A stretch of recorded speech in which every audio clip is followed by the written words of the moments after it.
angústia da alma. Olha aí para o teu irmão e diz assim: angústia da alma. O que vem a ser angústia, gente? Muita gente confunde angústia com ansiedade. A angústia se refere a sofrimentos pelo que estamos vivenciando hoje, no dia presente, no dia de agora. A ansiedade é totalmente diferente. A ansiedade é quando você sofre porque você tem futuro demais na sua cabeça, você quer planejar tudo, você quer estar no autocontrole da sua vida. Quem tem que estar no autocontrole da sua vida é Jesus. Mas nessa noite eu vou falar sobre um sentimento que ele é terrível. Angústia de alma. E que só quem passa ou quem já passou para saber o quanto ele é pavoroso. E se você está se encaminhando para esse sentimento, é nessa noite que nós vamos cortar isso em nome de Jesus, amém? Porque eu não posso fazer nada, mas o meu Jesus, ele vai te libertar, amém? Então eu vou pedir para a Esther colocar ali um quadro que eu gostaria que você... Ele é um quadro bem conhecido aqui, e com uma música, e eu quero que você olhasse por um tempo. O nome do quadro é O Grito é de Mint. Mint foi o pintor. Dá uma olhada.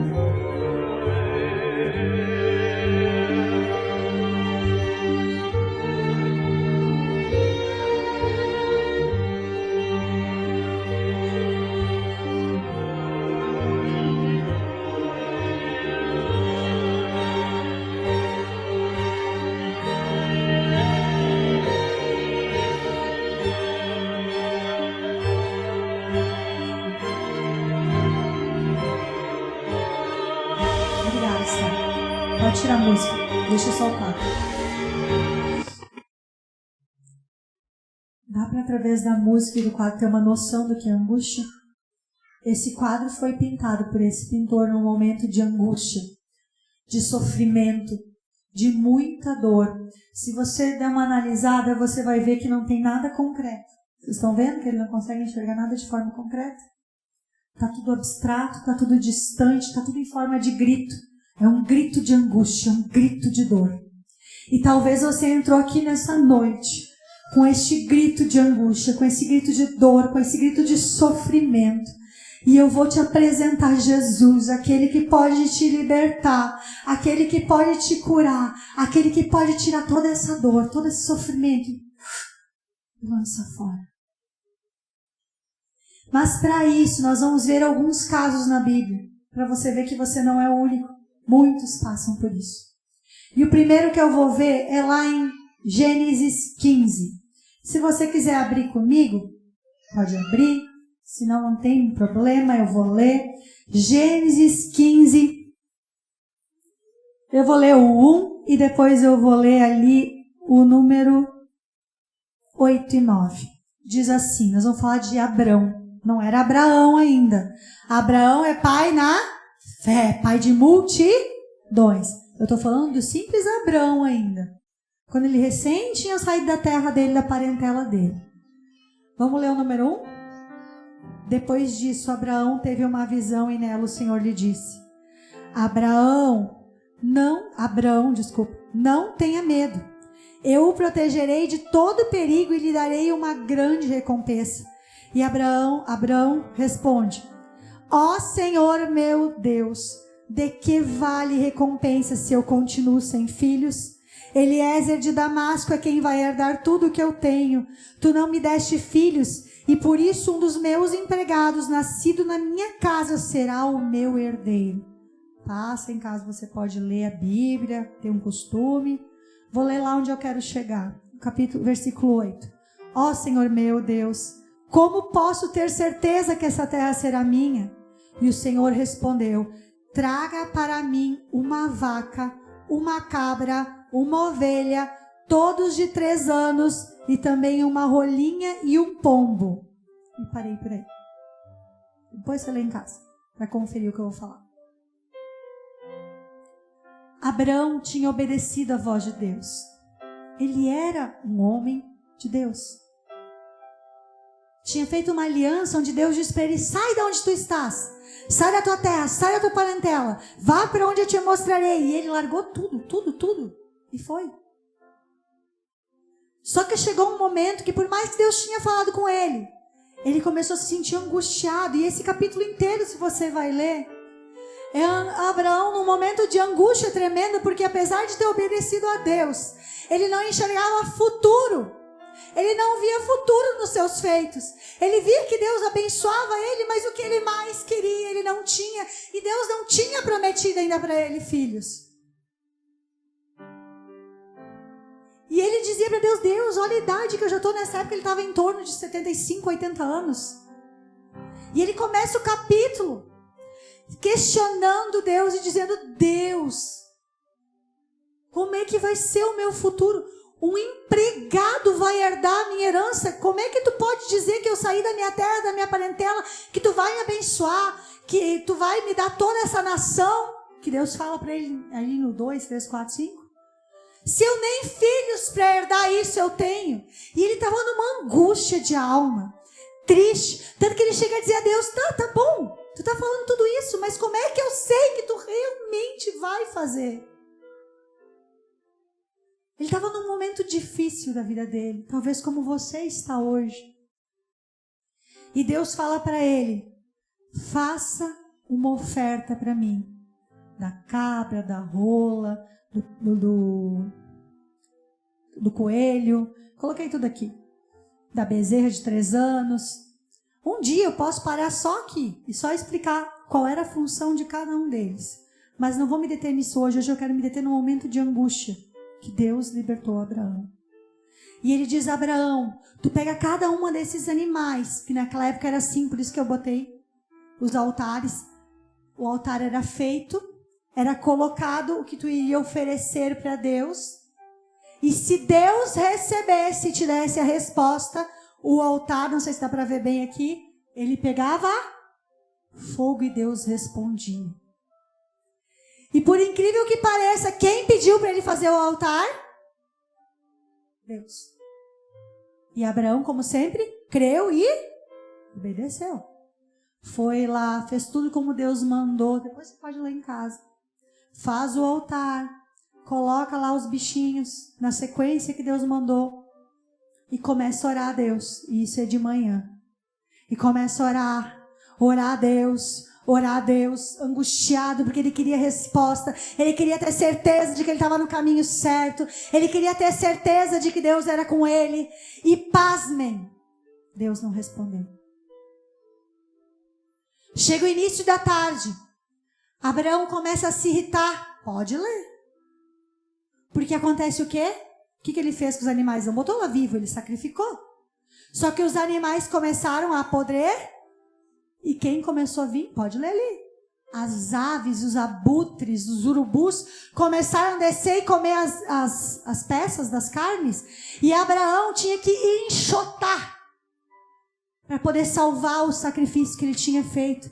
E Abraão fica numa angústia tão grande que ao final da tarde, diz na Bíblia, que ele desmaia em sono profundo de angústia.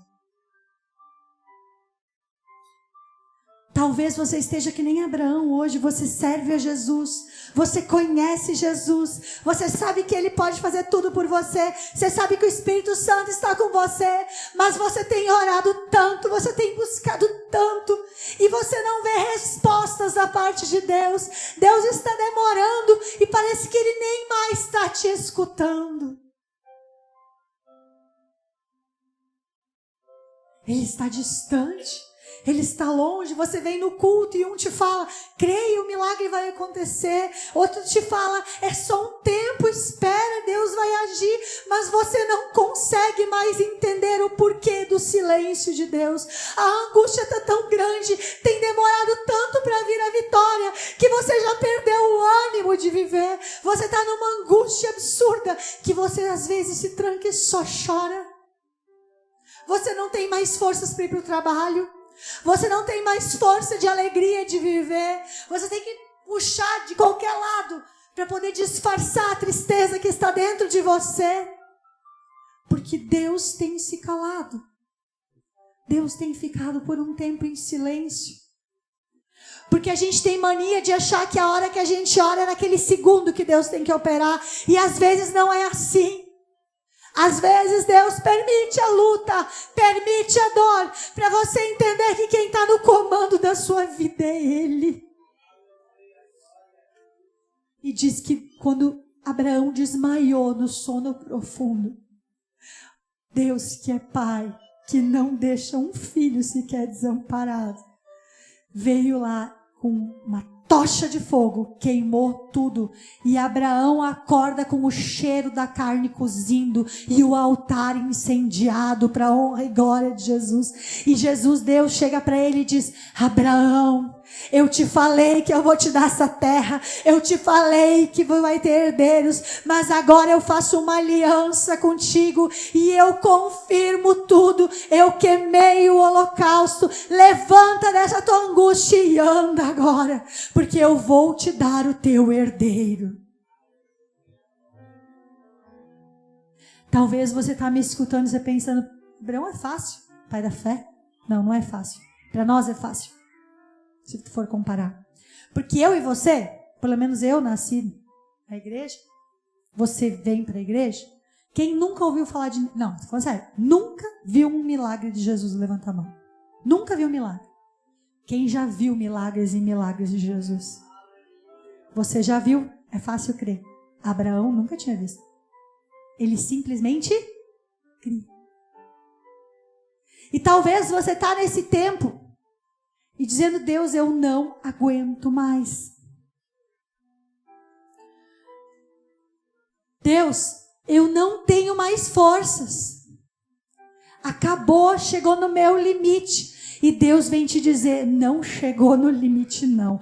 Tem o sprint que eu dou. Que o sprint é o quê? Quando a pessoa está na corrida, está exausta, mas ela vê ali a chegada. E daí diz que vem uma força. Isso é fisiológico, eu não estou inventando, é ciência.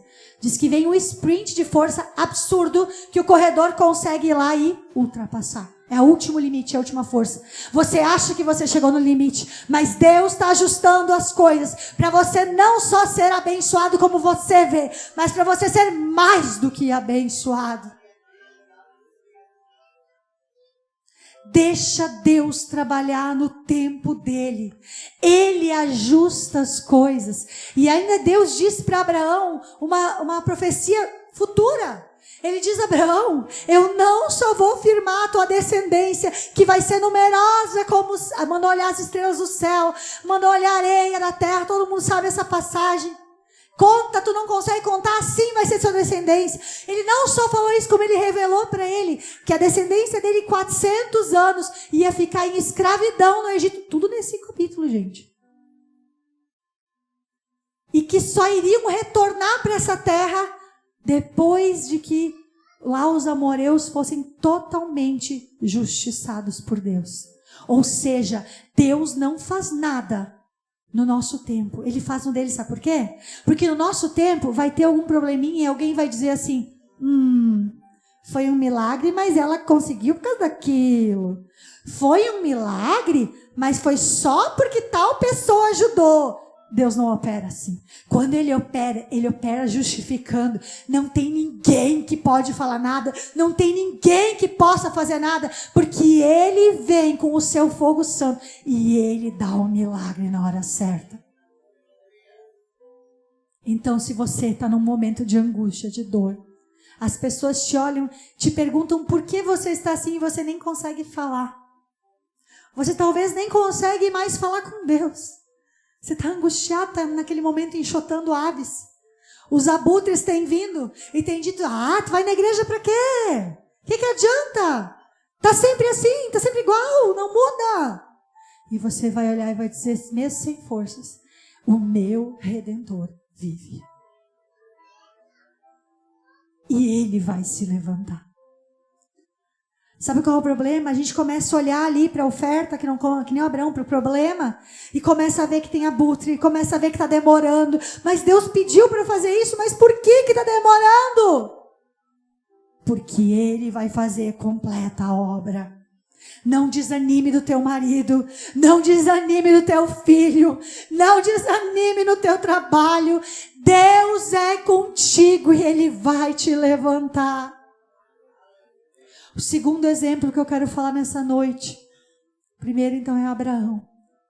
A angústia pode vir, pode demorar, podem gozar com a cara de você, mas é Deus que opera no tempo dele. Segundo exemplo é Agar. Agar não é tão conhecida quanto Abraão. Mas Agar era serva de Abraão e Sara. Querida. Ela veio como despojo de guerra. Ela era egípcia. E ela era escrava de Sara. Escrava não, serva, desculpa, porque o judeu não fazia escravo, ele fazia servos. E ela está lá, servindo a sua senhora, muito feliz.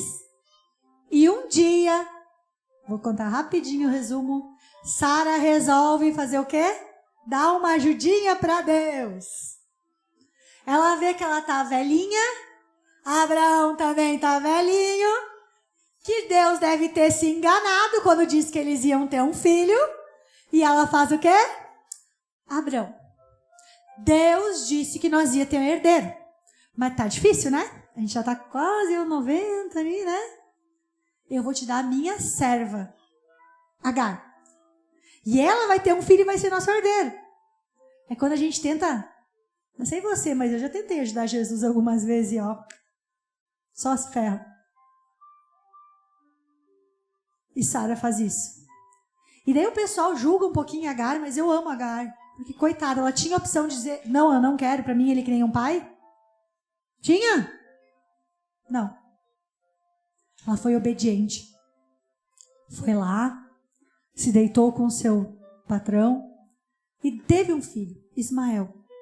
E como eu disse, Sara tentou ajudar Deus, só que logo depois vem aquela história linda e maravilhosa, que Deus troca o nome de Abrão para Abraão, pai de multidões, e diz que ele vai ser pai mesmo aos 100 anos e Sara aos 90.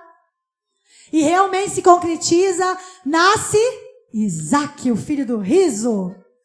E as coisas não ficam bem, porque, em primeiro lugar, antes de Sara não ter filho, a outra tinha Ismael. O que ela fazia? Agora eu tenho um filho, tu não tem. Daí a outra tem um filho, e ele é o legítimo herdeiro, não é? E daí vocês acham que fica na paz aquela casa? Não. As duas começam a se desentender. As crianças começam a se desentender, como todo irmão, isso é normal, né? Mas até que chega ao ponto, que é onde eu quero chegar, que Sara fez toda bobagem, e ela chega para Abraão e diz, manda embora essa escrava. Aquela que era serva, útil, até há pouco tempo, vira escrava na palavra dela. E ela mandou ela embora. E Abraão diz a palavra que ele se sentiu muito mal, porque ele amava o filho dele. Ismael já estava com 13 para 14 anos nessa época. E ele vai e diz, Deus, eu não quero mandar embora o meu filho. E Deus diz, obedece Sara, que dele vai ser uma grande nação e eu vou cuidar dele.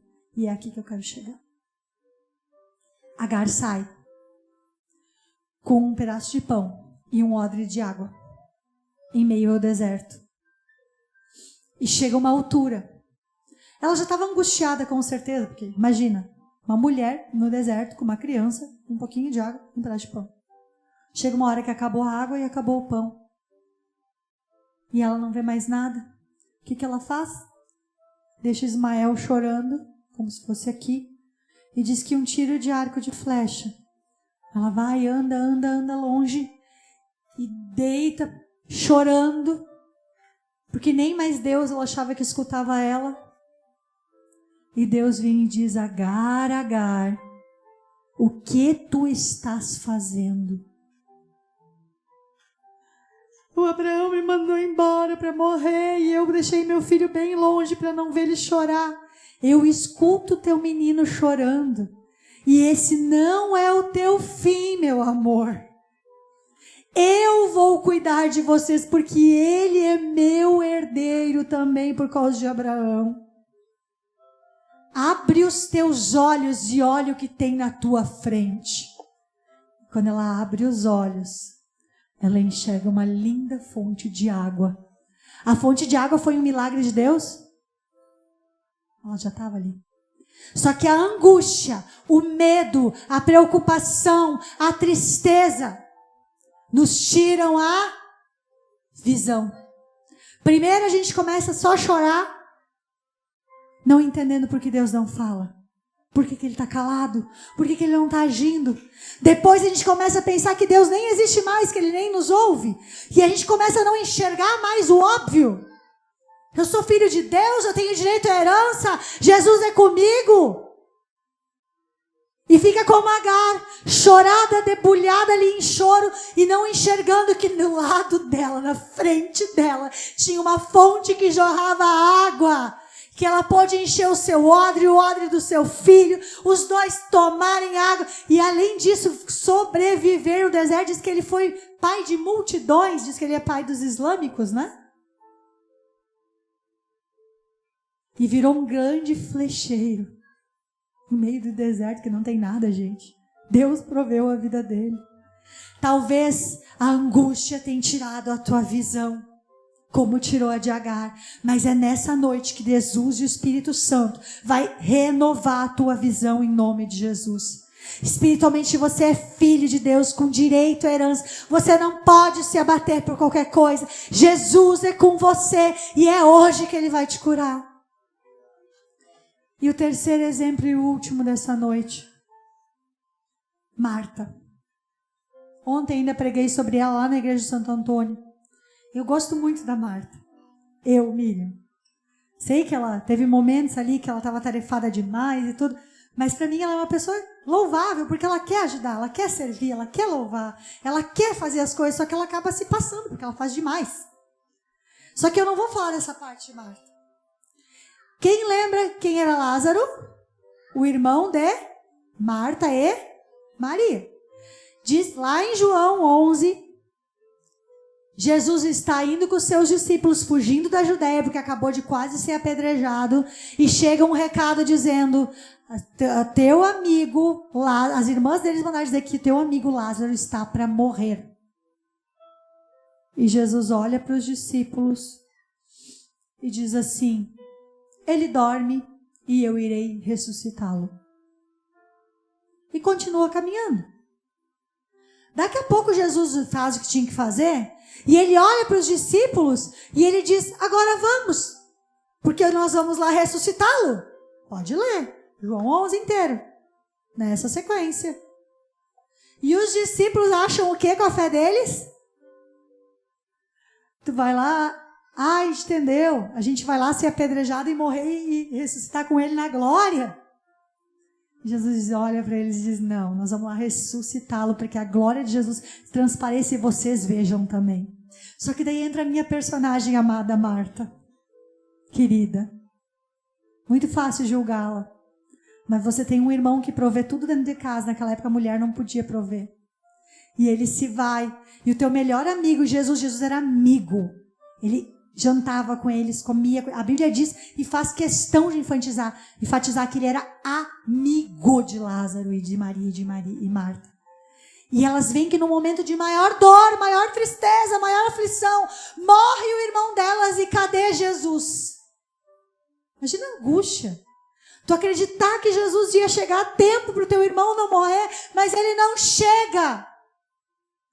Quando ela sabe que Jesus entra na cidade, como sempre, Marta sai correndo e diz, mestre, se o Senhor estivesse aqui, o meu irmão não tinha morrido. E talvez isso está acontecendo na tua vida hoje. Tem coisas que você não sonha mais. A angústia tem te tirado a visão, tem te deixado desesperado e tem te feito um morto-vivo. E você não enxerga mais solução na sua frente.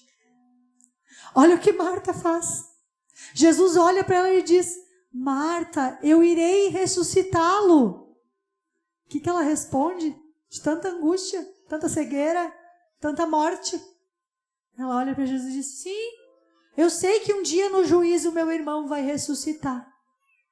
E Jesus olha para ela, Marta, onde ele está enterrado? Me leva lá. E ele foi lá, e todo mundo sabe aquela história linda, né? Lázaro, venha para fora. E vem Lázaro lá, né? Até botei ali, ó, a imagem. Ele todo, né? Vindo para fora. Talvez o teu sonho já morreu. Você não enxerga mais prazer no que você tem feito. Mas Jesus, nessa noite, veio te dizer, como ele disse para Marta, eu irei ressuscitar. Só que para isso, você precisa entender que a tua fé não pode ficar ligada. No passado Jesus me curou. No passado Jesus me chamou.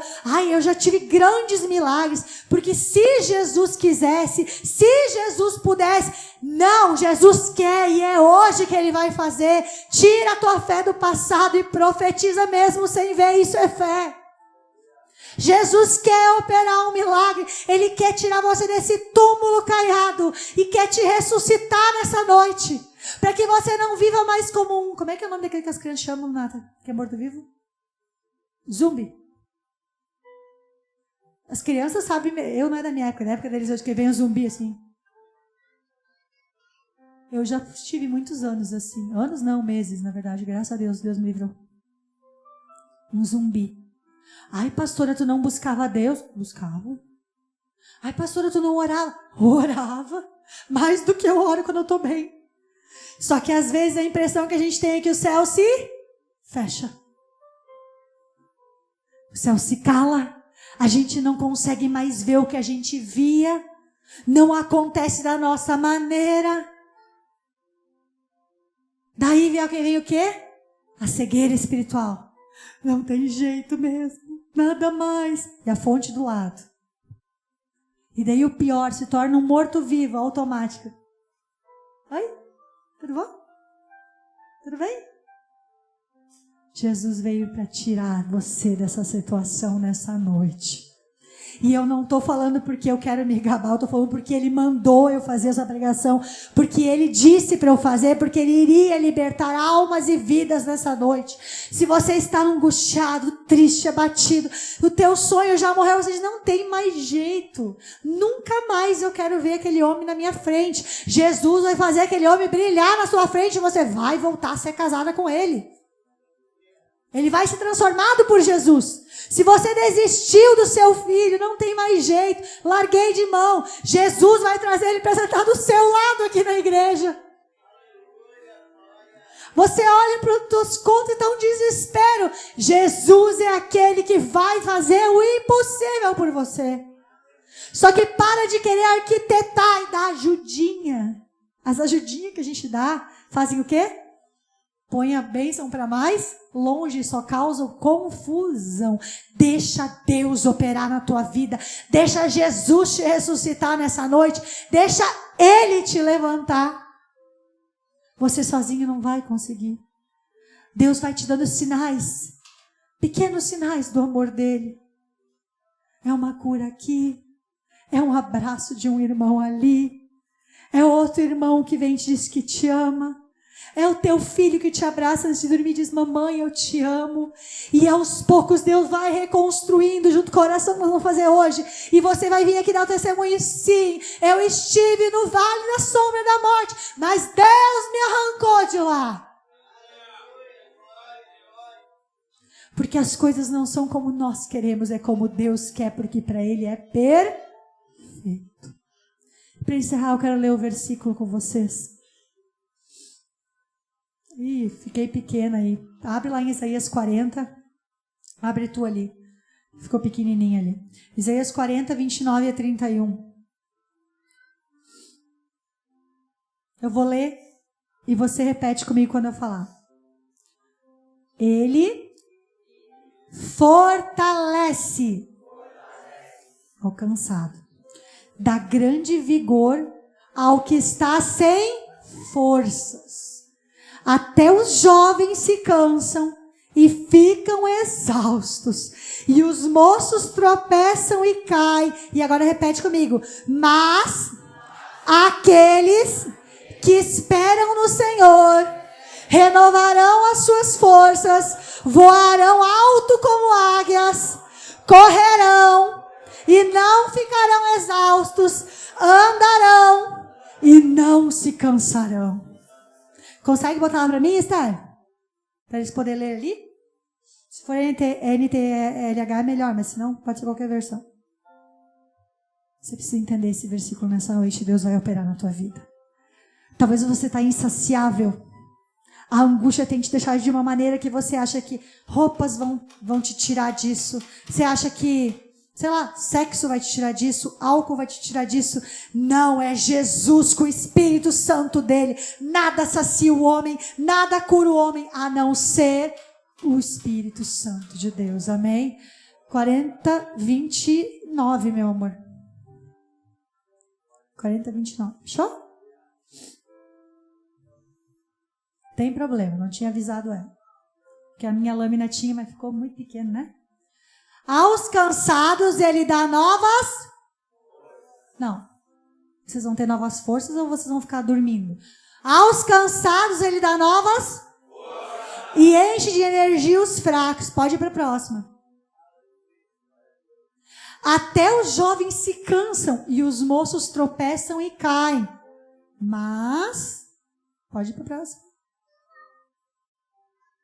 Mas os que confiam no Senhor, repete comigo, recebem sempre novas forças, voam nas alturas como águias, correm e não perdem as forças, andam e não se cansam. Quem recebe diz amém, eu recebo. Eu recebo em nome de Jesus. Você não vai desistir do plano de Deus para a tua vida. Os abutres têm vindo e têm feito você ficar triste, abatido. Você vai olhar para o teu Deus e dizer, eu sei em quem tenho crido e Ele é fiel para cumprir com o que prometeu.